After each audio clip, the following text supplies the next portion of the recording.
Hey everybody, welcome to Unit 2. So you made it to the second part of our course here. And in this unit here, we still got some important table setting issues to get through. For example, in our first chapter 5, it's all about selecting research participants, or really what we're going to call a sample. And we certainly have to be careful about how we get our samples, because these are the people we're going to get all of our data from. And so it's really crucial to get this part right there. And hopefully your sample is good enough to represent something, accurate about the people that you want to really do your research about in the first place there. There's a lot of techniques you're going to learn about to obtain a sample. And some of this actually is some insider info that maybe you haven't learned about before. So it's pretty good stuff, but it's a really necessary, important step to really have good research to begin with. So we're going to be taking a look at this a number of times in the course here.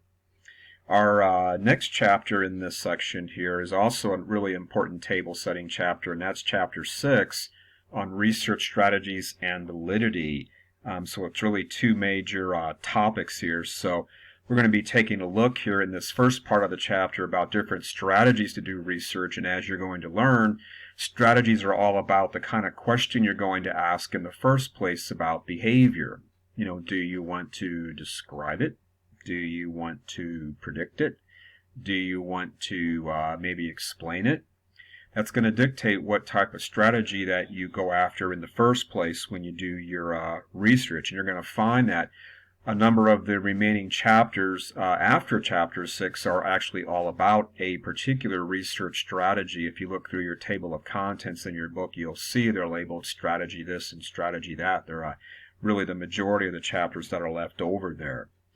Now, the other half of the chapter deals with this issue of validity. And I imagine you've heard about validity before. We talked about it back there in chapter 3 in terms of measurement.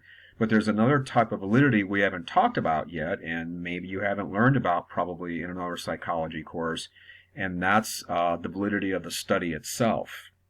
And you're going to learn there's actually more than one type of validity here too, but it all boils down to how true and accurate your study results are.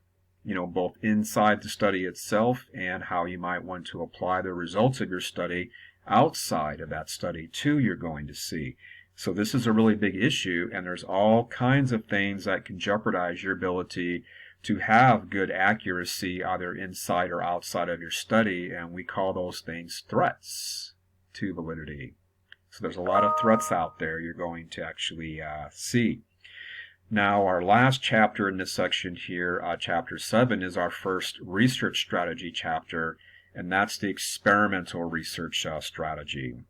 And so one of the things we're really going to learn about in this chapter here a lot, and maybe something you haven't really addressed a whole lot in your other psychology courses, is what exactly is an experiment and what is not an experiment.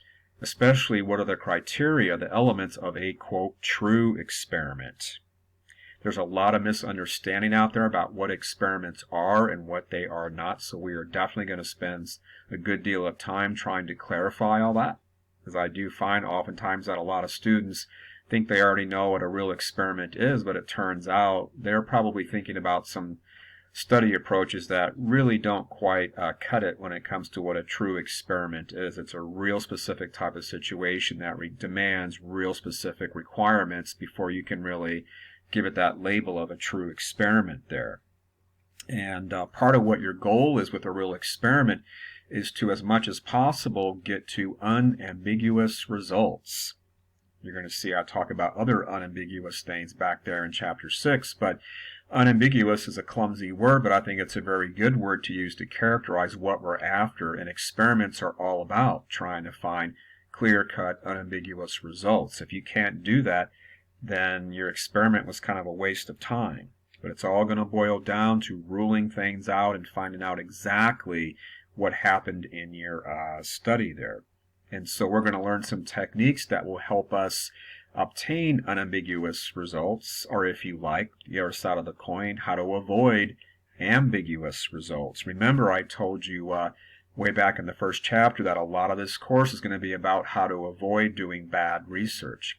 And this chapter 7 here on the experimental strategy is really largely about how to avoid making mistakes so you can have clear-cut results. Now, what you're also going to learn about in this chapter 2 are, what you're also going to learn about in this chapter 2 has to do with control groups. And I know you've all heard of control groups before, but what you may not know is that not all control groups are the same.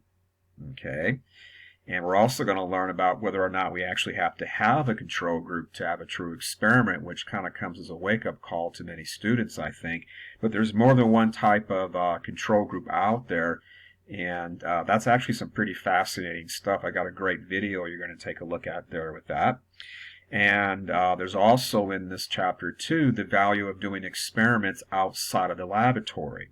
Because most of us think, oh, an experiment, it's got to be done in the laboratory.